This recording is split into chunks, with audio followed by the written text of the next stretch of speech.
the shared office space, I think, is a really, I mean, we've been studying a lot of, for after COVID, I guess during, COVID, the office space kind of conversation at the town level was really big because our economic development folks were like, we need more office space. I'm like, do we really? Like, yeah, we have so much. There's a lot of not being utilized. No, not at all. I think a big problem here, not just here, but in a lot of areas, is it's marketing. Yeah. There's lots of places, but people just don't know about it. Yep. What's been like the biggest thing that you've seen that the town council, the county, I guess, or town, I guess, needs to improve on? I mean, I think I'll speak to the town. I mean, I believe that Leesburg is the urban center of Loudoun County, and a lot of folks don't like the word urban because of the stereotypes that go with it that aren't exactly, PC or accurate. And I think a lot of our development, a lot of the activity in the town leading up until the last couple of years has been a lot more suburban redevelopment and development. And I think that means a lot of parking lots, a lot of, making it more drivable, which is really not what we need in Leesburg as the urban center of Loudoun. We need to be more urban development, urban redevelopment. That's why I'm excited about what's happening on Catoctin Circle with Brian Collins' Virginia Village redevelopment. I really feel like if we look to make Leesburg the urban center of the county, everything will kind of spring out beyond that, and that will help preserve Western Loudoun because we've got great farms, wineries, breweries, and if we don't have places for people to stay, people to live in an urban area, then they're going to continue to push out into that rural area, and we need to protect. How you guys address that though? Because that is a big concern. Is like the whole parking and driving, and how do you balance the two? Well, it's definitely balance is the key word, and I think the problem we have is a lot of people base decisions and make decisions off of their feelings rather than there's a whole industry of experts out there, traffic engineers, parking engineers that are bringing to the forefront ideas that maybe go against what your gut is telling you. And so it's that balance of, okay, I've got to think about my gut and I've got to listen to the constituents and the people who live here, but also we have to listen to the experts. Yeah. And so at the town level, we've done a lot. Like we have a hotel coming downtown, hopefully knock on wood, that our parking requirements were a little too high. And so we talked to the experts, talked to our staff, and we lowered the parking that ensures that a lot of the precious, valuable land downtown Leesburg isn't going to be used for parking lots, but also allows the developer to invest in the town. And because the financing of a hotel or financing of any of these big projects you see happening is really done at a knife's edge. And so we have to make sure that we as a partner with the investor or the developer are helping to ensure that they're using the space wisely. And I think by taking a 1.5 parking spot to room for a hotel in downtown and making it a 1 spot to 1 room really is the difference maker for getting us a boutique hotel in downtown Leesburg, which that'd be so nice. If you've attended a wedding or have any family that tries to visit you here, we need hotels. Yeah. So it's all Airbnbs, which are nice. Yeah. But but we need some bigger hotels and hotels that, attract the type of visitors we want and that they want to be here downtown. Because right now the Hampton Inn and others are, they're really not walkable to downtown, but if we have one off of King Street, then those folks are going to be in our bars and restaurants and shopping at our retail shops. That's right. That's awesome. Getting headshots. Yeah, there you go. Getting headshots. Yeah, you can. So besides the addition of hotels and more urban area, what else would you like to see? For me, so traffic is a concern, but not in the way that I think a lot of people think of traffic. I don't think we have a lot of traffic jams. I think we have a few spots that are kind of choke points. Yeah. I think of the bypass on King Street. If you've been there in the morning at 8:30 to 9:30, and 4 to 5:36, get folks turning left across 2 lanes of traffic to get onto the bypass isn't safe. So that's an area I really want to see us work to improve. The other thing is just really looking at our comprehensive plan and making sure we're attacking affordable housing. I think, we're the biggest town in the Commonwealth of Virginia. People want to live here. People want to start their businesses here is what I see as a realtor every day. I have people calling me about Leesburg. And we just don't have the inventory of affordable housing. And it's not the affordable housing of the 70s and 80s. It's not the big giant complexes with, a bunch of folks on Section 8 housing, which we do need Section 8 buildings as well. But it's folks whose average median income are $60,000 or $80,000 for a couple. You're saying, wait, that not everybody makes 250,000 average income. Right, exactly. Yeah, no, the numbers that we always have thrown at us as the richest county in the country aren't true. Yeah. I mean, they're true, but they're not really representative of what's happening here in the county. And so, I mean, affordable housing is a huge issue. It's one of the reasons why I ran as a realtor. Like, everyone thinks, oh, you just want the highest, most expensive houses out there. No, I mean, I would love to only have clients who can afford $1 million plus houses, but that's not the reality. I turned 40 last year, and a lot of my friends are, between 38 and 40, and they can't all afford $1 million plus houses. They want to afford the $500,000, smaller single family home to get into, or the townhouse. I don't think we really have. I was gonna say there's the townhouses now. Yeah, townhouses, and when I started selling real estate 8 years ago, I mean, you could get a townhouse. Yeah, back right, then. 350. You could get a small townhouse. Now, I mean, 350 buys you maybe a condo. Yeah. Well, where do you see what putting on your real estate hat? Where do you see our housing going in the next 3 to 5 to 10 years? I mean, the great thing about being in Northern Virginia, the jobs here aren't going away no matter what's happening with the whole economy. I see property values continuing to rise year after year, especially right now when we have interest rates that are higher for a mortgage, but low inventory.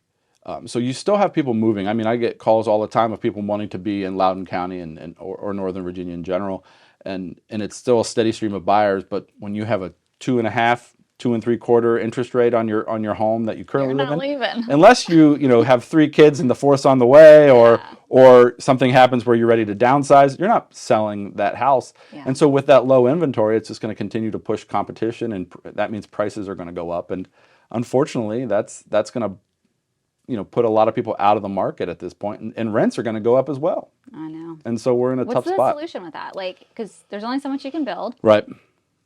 I mean, obviously pushing out into Western Loudoun is kind of where I see it going, but otherwise, what do you see happening? Well, I think there's, two or three things. The first is there's more redevelopment we can do, especially in the towns, and at the county level, we're seeing this a little bit. There's some strip malls and some kind of more suburban development that the county did 10, 15 years ago. That's really it's not taking off from a retail, perspective. So they're going to look at redeveloping those into either mixed use or full residential. So that provides some space without creeping into Western Loudoun. The other piece that the county's working on, and the town, I'm pushing this as well, but just at a different level, is getting involved in helping folks purchase homes. So that's down payment assistance, that's education through the housing department on how to get a mortgage, grants for down payments. Just trying to work with folks who are maybe right on the edge of, okay, I can afford a home but with my monthly income, but I can't pull together, I don't want to use all my savings to pull together that down payment. Yeah. But if the county and the state can help offer a few $1,000s here and there, that maybe it puts them over the edge to be able to come up with that down payment, and they can get into their starter home, because that's the key. Yeah. You get into a starter home, you build the equity in that home, and then equity is building rapidly right now in Loudoun County especially. Yeah. And then time to move. We either get married, have a kid, or another kid comes, and there's the familial reasons of why we have to move, or you just want to move into something bigger, and you take that next step because you've built that equity. And so that's the key, is getting someone into a home, and renting is great, and we've all been renters. But unfortunately, when you're renting, you're just building somebody else's equity. You're not building your own. What's your biggest frustration as a real estate agent? I mean, the biggest frustration is just the lack of inventory, and having to sit with buyers after you've written 3 or 4 or 6 or 7 or 10 or 12 offers, and be like, didn't get another one. And you start second guessing yourself. What did I do? What could I do better? And so that's really frustrating. And it's not frustrating for me personally. It's frustrating because I see the disgust or the anger or the just the frustration that folks are feeling, because they're like, we want to live here, we want to buy a house, we want to do this the right way and build our equity and build our nest egg here as like, I want you to also. And I'm like, I want to help you, and you get to, for me, it's you get to know people, and so their kids, their family, their their dogs, their cats, and so you just want to help them, and it's frustrating to not be able to do that, but it's also really rewarding when you do get an opportunity to help get somebody into a home and help build our community. Now, what got you started? Like, why did you even want to become, number one, a real estate agent, and then why did you want to get so involved in the town council? Because I know anything politics, government-wise, serving the people, it's a lot of time and energy that you have to commit to it. Yeah. So real estate, I started, you watch all those $1 million listing shows and everything. And so I was like, oh, that sounds interesting. And for me, I like houses, but I don't love, that's not what drives me. It's not like, oh, I get to go look at this really fancy house. For me, it's the people and getting to know folks and helping them in a, through a really tough process. Most people buy and sell 3 or 4 houses in their lifetime. Yeah. I've been lucky enough to help, over 75 folks buy or sell or rent their properties. And it truly does help establish and continue to push along generational wealth for folks to own a home. And that's really exciting. So for me, what got me into it was the people. Yeah. Having the relationships, talking to them and getting to know them and then helping them through a tough situation. And then the politics and getting involved at the town level is we chose to live here, my wife and my son and I, and we love Leesburg. But your son chose to live here? He did actually. Yeah, he's an only child, so he gets a lot of say in what happens in our house. He's kind of him and my wife are the boss. They vie for that. I'm glad that you all agreed on that. They vie for who's the boss today. But we chose to live here, and my parents growing up weren't political. They weren't involved in local government, but they were in community involved, and they always said, if something needs fixed, go fix it. Yeah. But also my mom was really big to tell me, if something is going well and you want to see it continue to go well and you have the opportunity to serve, help. And so I got involved. I met Mayor Kelly Burke when we moved here, 8-9 years ago, and just kind of got involved with her, helping her out and doing it, kind of seeing how she operates and seeing how the town operates. And I just said, I love Leesburg. I want to continue to see Leesburg move forward. And I always had a passion for communities and building communities as a realtor. And so I got involved. Yeah, I was going to say it's a really good fit. We just did Mayor Kelly's headshots a few weeks ago. So. Very nice. Yeah, I think it's something where, especially at such a local level, because I see politics and I'm like, like, no, thank you. But if you want to actually see change happen, or you, like you said, you want to actually see the good things stay, the best place to do that is in the super local politics. Somebody said to me the other day, they're like, Leah, I think you should get involved in the school board.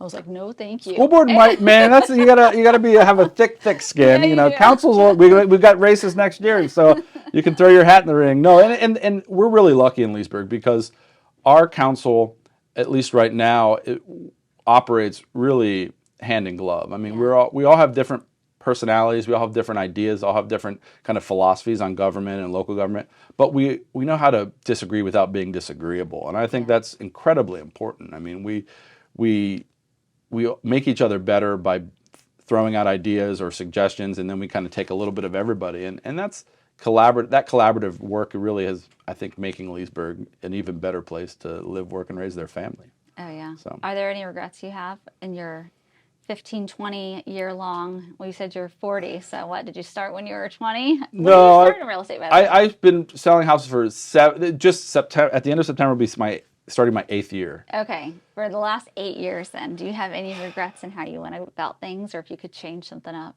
No, I mean, I think the biggest thing that I would change is just the marketing angle, like the creating a community. Gary Vaynerchuk and all those guys always talk about. Like Gary yeah. I mean, I listen to him a little bit, and he says the same thing over and over, but you need to hear it over. Yeah, right, exactly. And it's that creating that community, and it takes. I mean, as you know, it takes a lot of work. Yeah, it does. And then once you get to a certain point, that work becomes actually investing money into it. Yeah. And so I just think that the marketing and the kind of community engagement, I would have maybe tripled down on rather than just doubled down on early on, especially during COVID when it was there were a lot of people were at home starving for something to do and keep them going.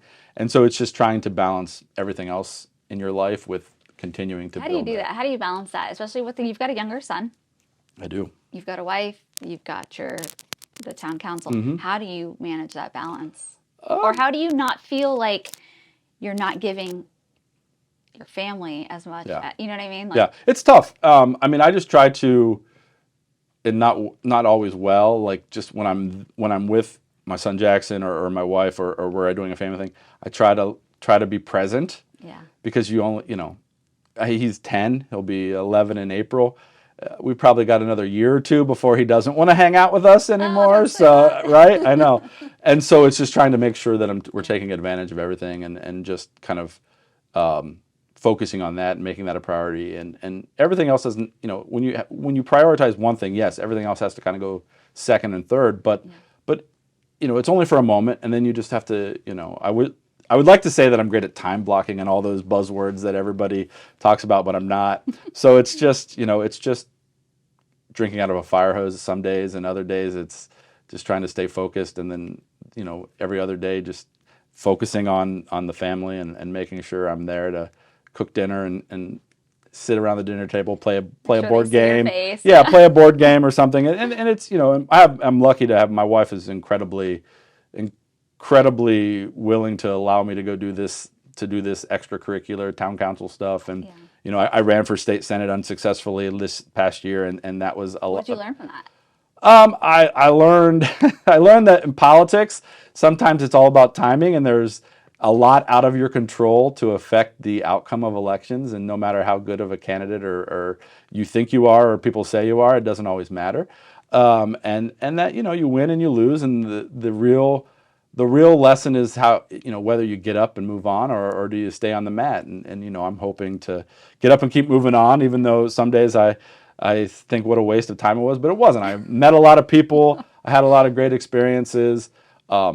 I think I, showed my son that it's okay to put yourself out there and do something and lose, Yeah. or not win, and it doesn't make you a loser. It just means you have learned something, and you move on, and you use that to better what you're working I say today. you either win or you learn. Yeah. Right? Every opportunity that you come across, as long as you take the initiative, you're either going to win Yeah. the thing or you're going to learn some really good lessons. Yeah, and I met a ton of great people, issues that I'm still trying to help, even though they don't affect the town per se, but I still can lend my voice to them. And so I'm working with, building those relationships, building that community, and Loudoun County is, we've got a lot of incredible challenges ahead of us, and I want to just be part of solving them. I love that. So, parting words, what is a piece of advice that you would give people in Loudoun County or Northern Virginia or Leesburg, whichever one's closest and dearest to your heart? Yeah, I mean, I think, your neighborhood, your HOA, your town, your county, just get involved. I mean, you don't have to run for office. You don't have to be like me and put yourself out there, because some people just don't have that, and I get it. And some days I wonder why I did it. But it's just about being involved in your community and helping your neighbor. And I think if we can all just get back to that, where it doesn't matter what color we vote, red or blue, or what religion we are, or anything like that, and we just think about each other as human beings and neighbors, and work to help better our neighborhood, or even the street we live on, then everything else kind of rises. It's the rising tide lifts all boats. And I think if we can just focus on that, and my hope is that we can continue to do that here in Loudoun County, because I think we have a pretty special county, pretty special community.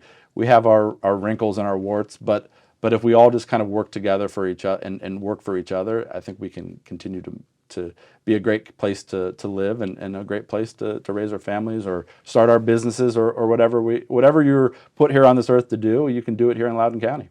I love that. Awesome. Thank you. Yeah.